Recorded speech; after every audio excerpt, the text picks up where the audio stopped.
Feeling your goals drift, better learn to focus. Giving and hone in, living in the moment. Go with the flow, yo, don't be your own. Well, welcome back to the Blind Betty podcast, where we tell life inside the mess.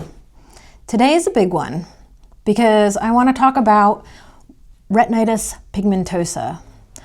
What it is, what it feels like, and what happened to me over the last 20 years of living alongside it. I want to speak not in a clinical way, like there's a diagnosis, but in a lived way. The way that starts with a normal day. And one weird moment where you think, something is not right. My journey starts with collisions. Not metaphorical ones, but literal ones. I remember walking out of my apartment one day, like I'd walked 100 times before, and I slammed into the side mirror of the truck parked in the driveway. Hard. And the thing is, it wasn't like I was distracted. I wasn't on my phone, and I wasn't being careless. It just felt off. Like my body was doing what it always did, but the world wasn't lining up with the way it was supposed to. And once that happened, I couldn't stop noticing the pattern. Running into bar stools, tripping over things in darker hallways, walking into a room and not finding what I needed. And not because it wasn't there, but because the room was dim and my eyes weren't catching it. It was subtle at first, but that truck mirror moment, that was the one that was loud enough to wake me up. That was the moment you make the appointment. So I went in for a regular eye exam. And at first it's normal. Read the lines, read the letters, follow the light, all the routine stuff. But then new questions started coming up. The tone changed. And the next thing I know, there's a referral to a retina specialist. A referral to the UVM Medical Center. And that's when I got the diagnosis, retinitis pigmentosa. And if you've never been diagnosed with something life-altering, let me tell you what it's like. Because people think it's a moment, it's a cinematic moment, it's dramatic, but really, it's more like a door quietly closing somewhere in the back of your life. And then someone says something that sticks to you forever. The doctor told me, don't go looking this up on Google, you'll scare yourself. And then it was followed with, we don't know when you could go blind. It could be tomorrow, it could be a month from now, or maybe in your 90s. I was 24. In that moment, my whole future felt erased. Like every plan I had was suddenly written in pencil and then someone smeared it across the page. Okay, so let me explain RP simply. Retinitis pigmentosa is a genetic degenerative disease of the retina. The part of your eye that senses light. It impacts the photoreceptors, the rods, and the cones. Rods help you see in low light and out to the sides. And cones help you with central detail and color. In RP, those cells break down over time. So a lot of people start noticing it in the dark first. Night vision goes, then peripheral vision narrows, shadows become dangerous. And the hard part is, it's not the same for everybody. It can progress slowly or fast, which is why they couldn't tell me when, just that it was coming. So after that, my life became appointments, waiting rooms, eye drops, bright lights blasting in my eyeballs, and sitting in dark rooms while they dilated my eyes. And then another referral and another retina specialist, and then a trip to Boston. And Boston is where I got my first protocol to slow the progression. And it wasn't what you'd expect. My doctor told me that they wanted to put me on a high dose of vitamin A, paired with fish oil for absorption. And the vitamin A dose would be so high that it would be toxic. I would need regular testing. And then came the part that hit me right in the chest. They told me that I wouldn't ever be able to have children if I went this route. Now at 24, I didn't exactly have family life all figured out, but I knew I didn't want to close that door. And I also had something else going on. My college years were filled with classes on nutrition and dietetics, so I decided that the protocol they suggested that I wasn't willing to put toxic doses of anything inside my body and trade it for my future. So instead, I built my own plan. I reached out to friends, and I leaned into what I already knew, and I went paleo, an anti-inflammation diet and lifestyle. Healthy fats, leafy greens, clean protein, staying active, and reducing stress. And I told myself, if I can't control the diagnosis, I can control the environment inside my body. So I doubled down, and then a year later, I walked back into that Boston office to see the same doctor.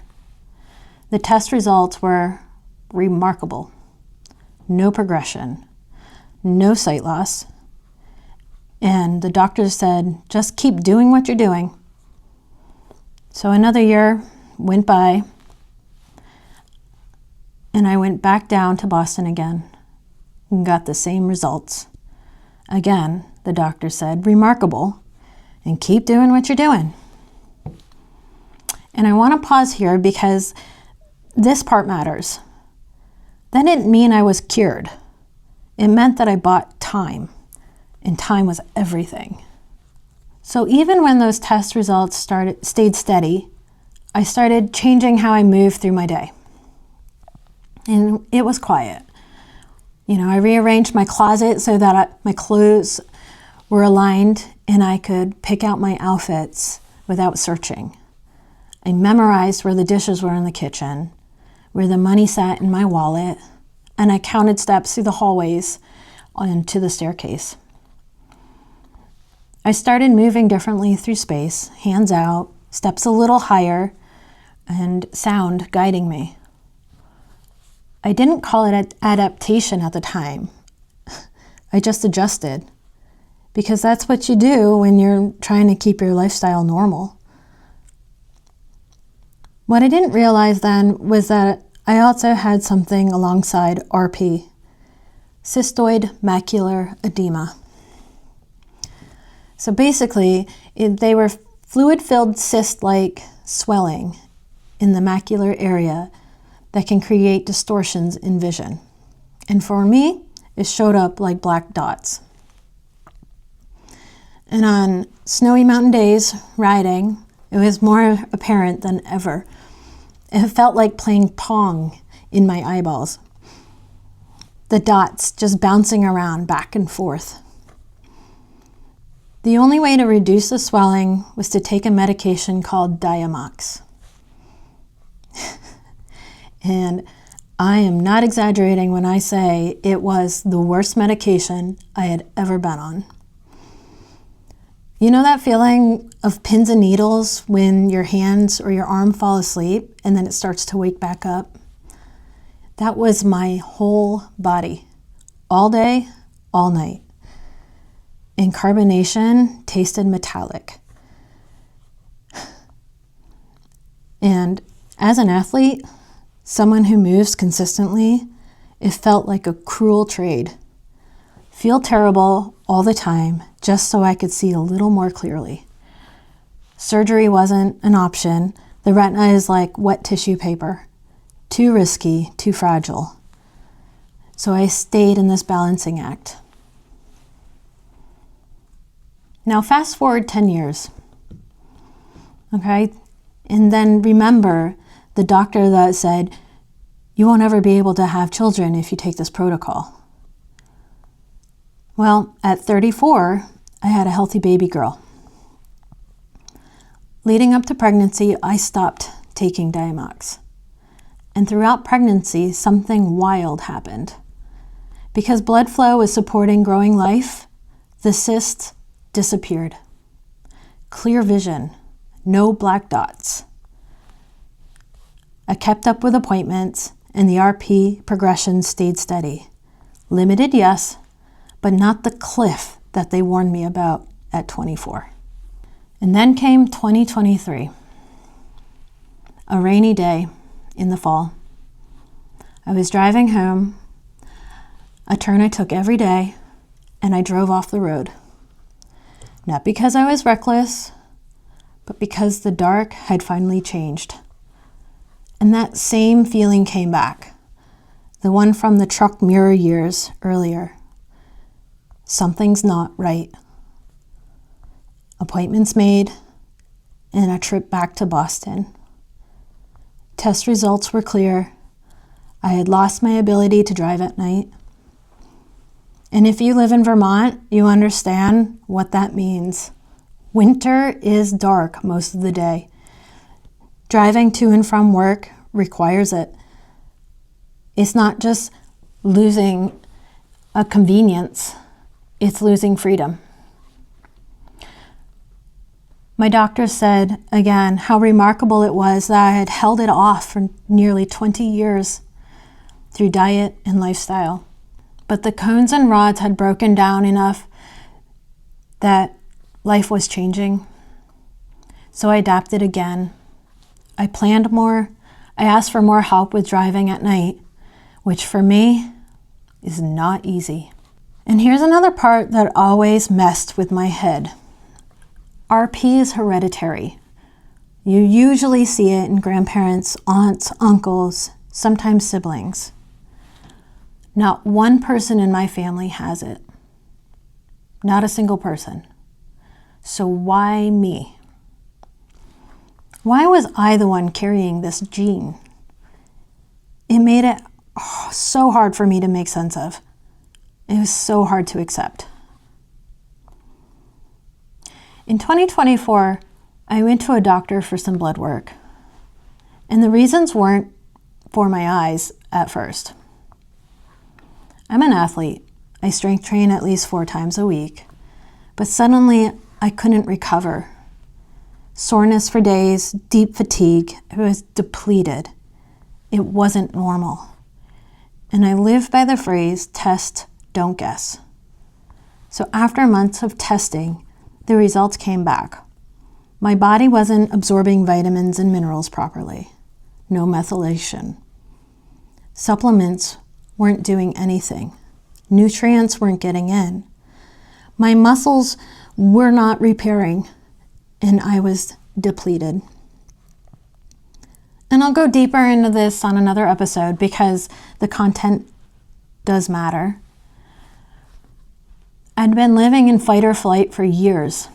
Messy divorce, COVID, a toxic work environment, discrimination and harassment, single parenting.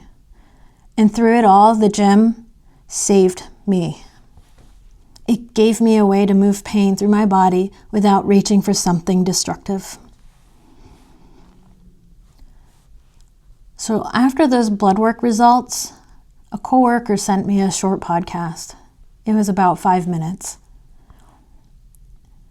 The context was all about RP, hereditary patterns, how genes pass through generations, and then, almost like a hiccup, the narrator mentioned another cause. Basson-Cornwig syndrome, a condition where the body can't properly absorb fat-soluble vitamins, especially vitamin A. And I want you to pause here, because remember, no one in my family has RP. And somehow, through an anti-inflammation, fat-forward paleo diet, I held RP off for almost 20 years. And vitamin A is central in the classic protocol. And suddenly it hit me. What if my story isn't random hereditary RP in the way that they had assumed? And what if my body absorption issues are part of the reason I'm here? What if I accidentally treated something I didn't even know I had with the way I ate? I am not saying I have it all. I have all the answers here. I am saying the story just gets bigger, and it made sense in a way that it never had before. Even my Boston doctors couldn't believe it. So in 2025, I went back to Boston. Progression had worsened at that point. I could no longer drive. My vision had crossed into legally blind. And that was a pivot point. A summer of loss and rebuilding. But it's also where my mess becomes my message. Because here's what I need you to understand. The diagnosis didn't consume me. And I'm not saying it like a flex. I am saying it because stigma tries to write a storyline for blindness that isn't true. I have done remarkable things alongside RP. From the time of my diagnosis, I completed a Spartan Beast race, 8 hours up and down Killington Mountain, muddy terrain, climbing ropes and walls, jumping over fire, and crossing a finish line with a headlamp leading a group of women off the mountain in success. I had a healthy baby girl when I was told that if I took a protocol, it wouldn't be possible. I became the first woman to build snowboards for the Craig Kelly prototype facility at Burton, and I built equipment for Olympic athletes. I helped redefine what snowboarding could be for the next generation. I ran my own business, managing artists in a collective and running a photography studio. I got published in magazines across the world from my small home in Vermont. And the most importantly here, I do not let limitations of sight define who I am. The energy I put into helping others and building a better world is the basis of this podcast. Because you are not alone, and you're not broken, you are human. When the mess becomes the message, there's something interesting that happens when you live uncertainty for a long time. At first, you fight it. You try to control it. You try to outrun it. You try to pretend it isn't happening. But eventually, something shifts. You stop asking, why is this happening to me? And you start asking, what can I do with it? When I was 24 years old, sitting in that doctor's office, hearing the words retinitis pigmentosa for the first time, I thought my life had ended. I thought the future I imagined was gone. But here's what I've learned 20 years later. Losing certainty doesn't mean losing your life. It just means you have to learn how to move differently through it. Sometimes it looks like rearranging your kitchen so you can find things by feel. Sometimes it looks like laughing when you accidentally cook a pizza upside down. And sometimes it looks like running 8 hours up and down a mountain in a Spartan race just to prove yourself that your body still belongs to you. And sometimes it looks like building snowboards for Olympic athletes, even when the world thinks blindness means limitation.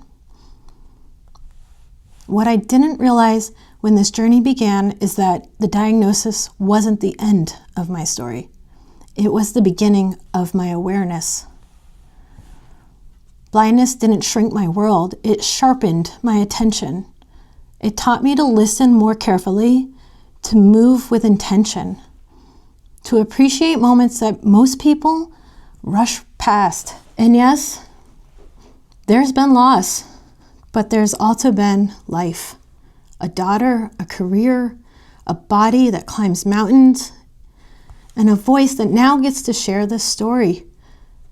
And that's why this podcast exists. Because somewhere out there, someone listening is sitting in their own version of a doctor's office. And maybe it's a diagnosis, or maybe it's a divorce or job loss, grief, a moment where the life you thought you had suddenly changes. And when that happens, it feels like everything is over, but it's not. It's just the moment when the story changes direction. And sometimes the mess, the thing you never would have chosen, becomes the very thing that allows you to help someone else find their way forward. That's what Blind Betty means to me. It's not about blindness, it's about resilience, it's about adaptation. It's about refusing to let the hardest chapter of your life be the final one. Because when you stop hiding the mess, that's when it becomes your message.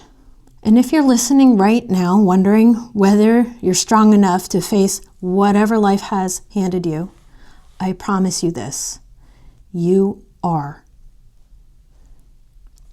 You might just have to learn how to see it differently. And you might be in your own version of the dark. And if something in your life is changing and nobody can tell you exactly how fast, you're trying to hold on to independence while learning how to ask for help, I see you. In the next episode, we're going to talk about the myth of independence and what it means to ask for help without feeling like you're losing yourself.